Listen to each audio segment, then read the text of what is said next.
Right. అది BB Patil అదేవిధంగా రాములు రీసెంట్గా పార్టీ మారినటువంటి సిట్టింగ్లు బీజేపీలో జాయిన్ అయ్యారు. వాళ్ళిద్దరూ వర్షన్ మోదీ వల్లే అభివృద్ధి సాధ్యమని, ఆ నమ్మకంతోనే తెలంగాణ అభివృద్ధి కూడా మోదీ మరోసారి గెలిస్తేనే సాధ్యమని ఆ నమ్మకంతో జాయిన్ అవుతున్నట్లుగా చెప్తున్నారు. రైట్. మనతో పాటు రామ్మూర్తి గారు సిద్ధంగా ఉన్నారు, బీఆర్ఎస్ నేత. రామ్మూర్తి గారు, మీ పార్టీ మొత్తం ఖాళీ అవుతుందేమో. ఆల్మోస్ట్ ఇప్పటికే ముగ్గురు సిట్టింగ్లు వెళ్ళిపోయారు. కింది స్థాయి నేతలు కూడా, అంటే రాష్ట్ర స్థాయి నేతలు మొత్తం కూడా ఆల్మోస్ట్ కూడా చాలా వరకు కాంగ్రెస్లో వెళ్తున్న పరిస్థితి కనిపిస్తూ ఉంది. ఎన్నికల సమయానికి ఎలా ఉండే పరిస్థితి మీ పార్టీ సిచ్యువేషన్? రామ్మూర్తి గారు, ఈరోజు నిన్న ఇద్దరిని ఎంపీలని ప్రకటించండి కేసీఆర్ గారు. ఈ రోజు కూడా ఇద్దరు ఎంపీలని ప్రకటించారు. ఎవరో పోయే వాళ్ళు పోతా ఉంటారు. రాజకీయాలు అన్నప్పుడు వాళ్ళ యొక్క స్వార్థాల కోసమే పనిచేస్తూ ఉంటారు. కానీ నాకు తెలిసినంత వరకు బీఆర్ఎస్ పార్టీలో ఒక గొప్ప శక్తిని నింపేటట్టు, ఆయన ఉత్సాహం నింపేటట్టు ఈ రోజు జరిగింది. ఒక కేసీఆర్ గారి మాటల్లో కూడా ఇక్కడ చెప్పిన ఎవరు కూడా ఎవరైనా కొద్దిగా ఆలోచించి ఏదైనా పోతున్నాం, మేము దారి తప్పుతున్నాం అనుకుంటే వాళ్ళు రాజకీయాలలో హత్యలు ఉన్నాయి, ఆత్మహత్యలు మాత్రమే ఉంటాయనే ఒక పరిస్థితిని కేసీఆర్ గారు అన్నారు. నిజం కూడా ఇక్కడ ఉన్న పరిస్థితిలో కాంగ్రెస్ పార్టీలో ఇప్పటి వరకు ఈ రోజే తెలిసింది, కాంగ్రెస్ బీజేపీ ఒకటే అనేది తేలిపోయింది. తెలంగాణ ఆకాంక్షల్ని చాటాలంటే, తెలంగాణ వాయిస్ ని కేంద్రంలో వినిపించాలంటే ఒకే ఒక వేదిక, అది బీఆర్ఎస్ పార్టీ ఎంపీలు. కాబట్టి బీఆర్ఎస్ పార్టీలు ఎంపీలు గెలిస్తేనే తెలంగాణ హక్కుల్ని కాపాడడానికి, తెలంగాణ అస్తిత్వాన్ని కాపాడడానికి ఉపయోగపడతాయని ప్రజలు అనుకుంటున్నారు. ఈ రోజు ప్రకటించిన నామా నాగేశ్వరరావు గారి ఖమ్మంలో బ్రహ్మాండమైన క్యాడర్ ఉంది. మా పార్టీ ఏదో ఇద్దరు ముగ్గురుతో లేదు, ఒక 60 లక్షల మంది క్యాడర్ తో బ్రహ్మాండంగా ఉన్న పార్టీ మహబూబాబాద్ లో గాని. కాబట్టి ఇంకా ఎక్కడైనా గాని తెలంగాణలో అస్తిత్వం కోల్పోతున్న చాలా పార్టీలు ఇక్కడ ఏదో ఇద్దరం కలిస్తే, రెండు జాతీయ పార్టీలు కలిస్తే కేసీఆర్ గారిని దెబ్బతీయాలనే ఒక కుతంత్రాలతో ముందుకు పోతారు. ఎందుకంటే ఒక పక్క రాహుల్ గాంధీ గారు మోడీ గారిని ఇష్టం వచ్చినట్టు తిడుతుంటారు. ఈ రోజు మాత్రం రాహుల్ గాంధీ గారు అదే మోడీ గారిని మా పెద్దన్న అని ఈయన పోలుస్తాడు. అంటే పెద్దన్న అని ఒక పార్టీ అధ్యక్షుడిని ఆయన మోడీ గుజరాత్ మోడల్ తీసుకురావాలని అంటే అర్థమైంది, ఈయన గుజరాత్ మోడల్ ని ఈయన అభినందిస్తున్నాడు. అంటే ఈయన బీజేపీ పోవాలని చూస్తున్నాడా ముఖ్యమంత్రి రేవంత్ గారు? కాబట్టి ఇక్కడ వీళ్ళిద్దరూ కేసీఆర్ గారిని నిలువరించడానికి, ఎంపీ సీట్లు రాకుండా ఉండడానికి ఈ ఇద్దరు పార్టీలు, ఈ రెండు పార్టీలు కేసీఆర్ గారికి ఏదో చేయాలని చూస్తున్నారు. కానీ ప్రజలకు అర్థమైంది, దాదాపు 420 అబద్ధాలు ఆడి దాదాపు 6 గ్యారెంటీలు, ఉచితాలు మాత్రమే ప్రకటించారు. గుర్తు పెట్టుకోండి.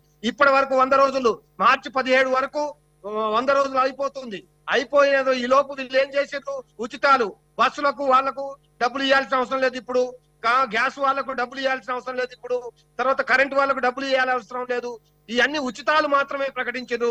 అసలైన రైతు రుణమాఫీ గాని, లేదా రైతు బంధు గాని, లేదా వికలాంగుల పెన్షన్ గాని, వితంతువుల పెన్షన్ గాని, లేదా మహిళలకు ఇచ్చే 2500 గాని, ఇవి ఏదైతే నగదు బదిలీగా అవుతాయో ప్రకటించలేదు.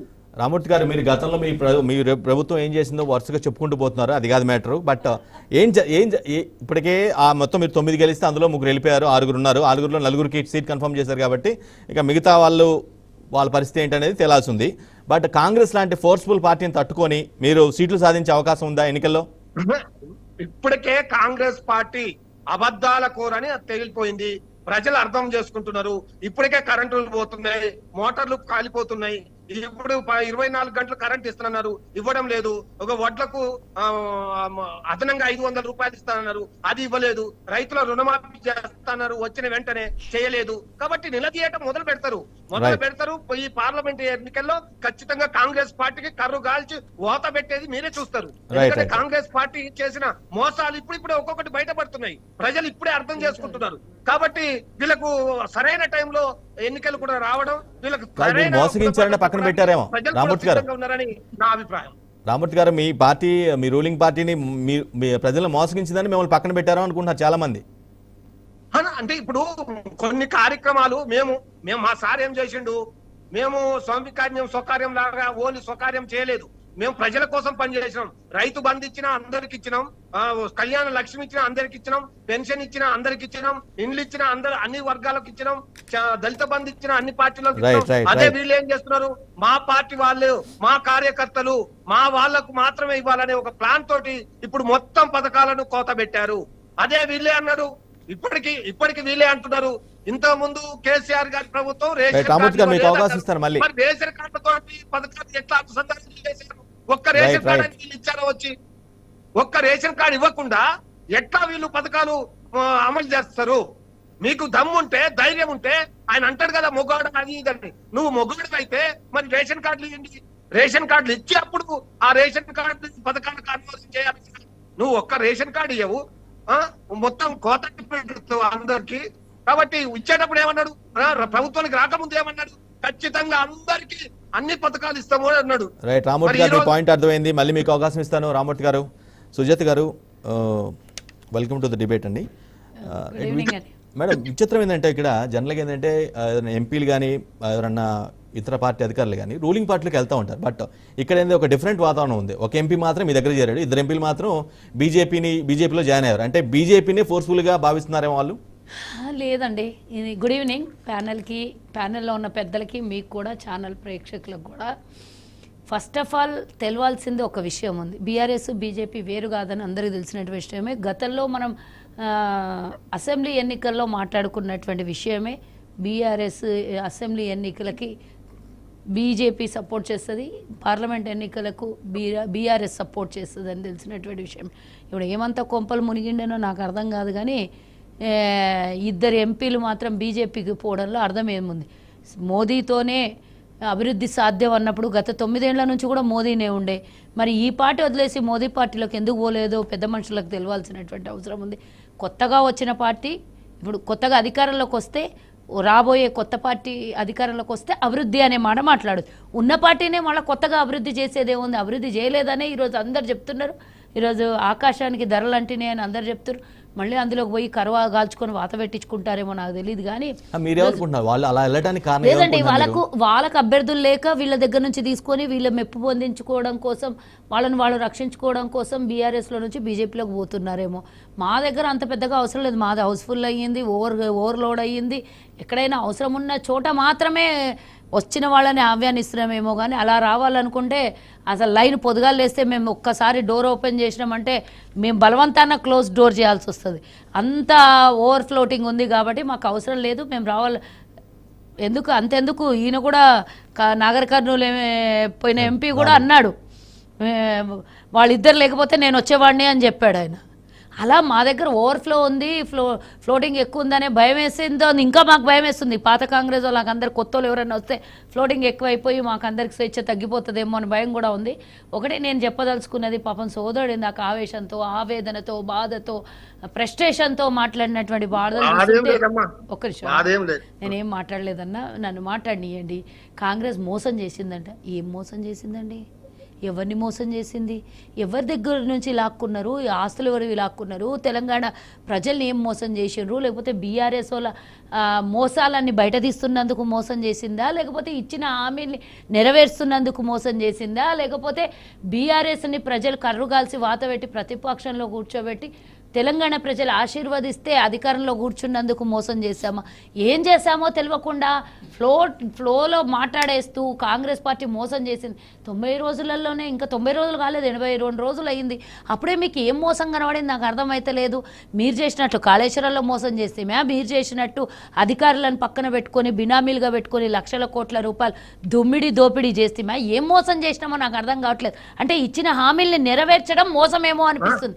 ఎందుకంటే ఒక నిమిషం అన్న, మీరు మాట్లాడింది నేను సైలెంట్గా ఉన్నా. లేకపోతే అన్నా ప్లీజ్, ఇచ్చిన హామీలు నెరవేర్చకపోతే వీళ్ళు మాట్లాడడానికి, మా మీద తిట్టడానికి బాగా అవకాశం ఉంటుండే. కాబట్టి కాంగ్రెస్ మోసం చేసిందని బాధపడుతున్నారేమో.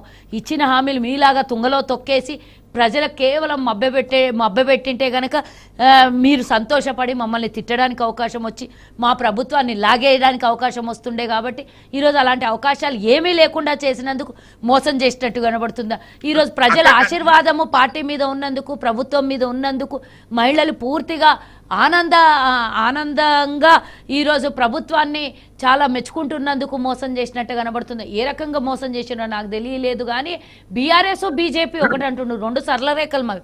మేమెందుకు కలుస్తాం, ఎక్కడ కలుస్తాం? కేంద్రంలో మేము కొట్లాడుకుంటున్నాం, రాష్ట్రంలో మేము అధికారంలో ఉన్నాం. రాహుల్ గాంధీ ప్రధాని కావాలంటే ఇక్కడి నుంచి మా అభ్యర్థులు గెలిచి పార్లమెంటుకు పోవాలి, బీజేపీని దించాలంటే కాంగ్రెస్ ఎక్కుతుంది. అంతేగాని వాళ్ళతో మాకేంది? ఈరోజు పెద్దన్న అనే విషయాన్ని వారేదో మాట్లాడుతున్నారు. రేవంత్ రెడ్డి గారు క్లియర్ కట్గా వేదిక మీద చెప్పారు, అఫీషియల్ ప్రోగ్రామ్ అది. పనులు పనులే, పార్టీ పార్టీ, పార్టీకి ప్రభుత్వం పనులకి ఎక్కడ కూడా కలపొద్దు అన్నారు. మీలాగా నేను ఒక విషయం నన్ను చెప్పేదాకా వినండి అన్న, నేను చెప్పే విషయం వినండి అన్న, వినండి ఒక్క నిమిషం వినండి. మీకు అవకాశం వచ్చినప్పుడు మీరు అన్నీ క్లియర్గా మీరు నోట్ చేసుకొని నాకు పాయింట్ చేయండి. ప్రభుత్వం వచ్చినప్పుడు, కేంద్ర ప్రభుత్వం వచ్చినప్పుడు తెలంగాణకి నాకు కావాల్సినటువంటివి అడగాల్సిన దాంట్లో ఏమైనా తప్పుండి అంటే ఒక ప్రధానమంత్రి రాష్ట్రాలకు ఉన్నటువంటి ముఖ్యమంత్రులకు పెద్దన్నగా వ్యవహరిస్తారు అనే మాటలు తప్పు పడితే సరే, ఆ తప్పుని మేము స్వీకరిస్తున్నాం.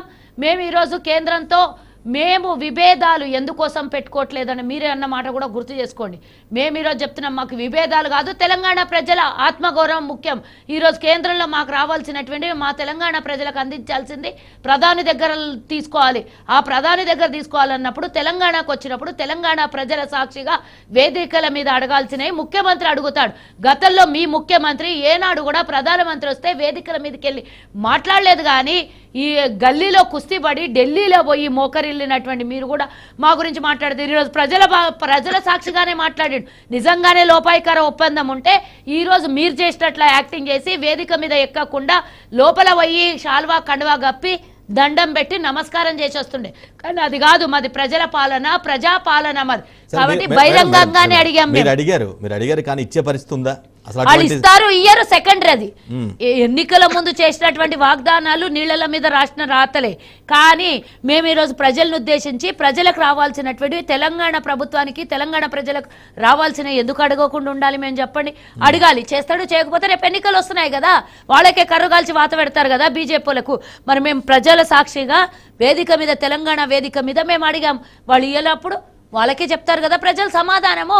ఎన్నికలు ఎంతో దూరం లేవు, మహా అయితే 15 రోజులలో ఎన్నికలు కూడా వస్తుంది. చూద్దాం తెలంగాణకి మేము అడిగినటువంటివి ఎన్ని ఇస్తాడో మోదీ. ఇవ్వకపోతే రేపు ఒకలాగుంటుంది, ఇస్తే తెలంగాణకి ఇవ్వాల్సినటువంటి మేము ముక్కు పిండి వసూలు చేసినట్టుగా మా క్రెడిట్ అయితే. ఇదైనా మా క్రెడిటే, అదైనా మా క్రెడిట్. ఎందుకంటే గతంలో మీకు 10 ఏళ్ళ అవకాశం ఇచ్చారు, వాళ్ళకి అడగాల్సినటువంటి అవకాశం వచ్చినా మీరు ఏనాడు అడగలేదు. రూపాయి తెలంగాణకి అదనంగా మీరు తీసుకురాలేకపోయినారు. 4 ఉన్నటువంటి ఎంపీలు బీజేపీలు తెలంగాణకు అదనంగా రూపాయి తీసుకురాలేకపోయినారు. అంతెందుకు తెలంగాణ విభజన చట్టంలో అమలు పరిచి రాసుకున్నటువంటివి కనీసం ఒక 2-3, ఒకటి గిరిజన యూనివర్సిటీ, లేకపోతే వరంగల్ కోచ్ ఫ్యాక్టరీ అయినా సరే, లేకపోతే ఐటీఐఆర్ యూనివర్సిటీ అయినా సరే, ఏదైనా ఐటీఐఆర్ ప్రాజెక్ట్ అయినా సరే, ఏదైనా కూడా మీరు అడిగి సాధించలేకపోయినారు. తెలంగాణ నుంచి గుజరాత్కి తరలిపోతుంటే నోరు మూసుకొని మీరు ఏదో మాలాగా డిబేట్లలో మాట్లాడిన కానీ అది ఇక్కడి నుంచి పోతే కొట్లాడలేదు, మీరు ఉద్యమం చేయలేదు, మీరు కనీసం ధర్నా కూడా చేయలేదు దాని విషయంలో. గుజరాత్ మోడల్ కావాలంటే డెఫినెట్ గా నా భారతదేశం సంపద అంతా గుజరాతీలు దోచుకుంటున్నారు. మరి తెలంగాణకి ఎందుకు పెట్టొద్దు? ఇదే ప్రధానమంత్రి, నాకు కూడా తెలంగాణకు కూడా గుజరాత్కు కావాల్సినటువంటి నిధులు కావాలి. గుజరాత్ అభివృద్ధి జరిగినటువంటి గుజరాత్లోనే 4 ఇద్దరు అమ్మేటోళ్ళు, 2 కొనేటోళ్ళు కాదు. నా తెలంగాణ నుంచి వాటా పోతుంది, నా తెలంగాణకు వాటా కావాలని అడుగుతున్నాడు. దాంట్లో తప్పేముంది? చర్చిద్దాం, డిబేట్ కొనసాగిద్దాం. నాకు ఒక్క నిమిషం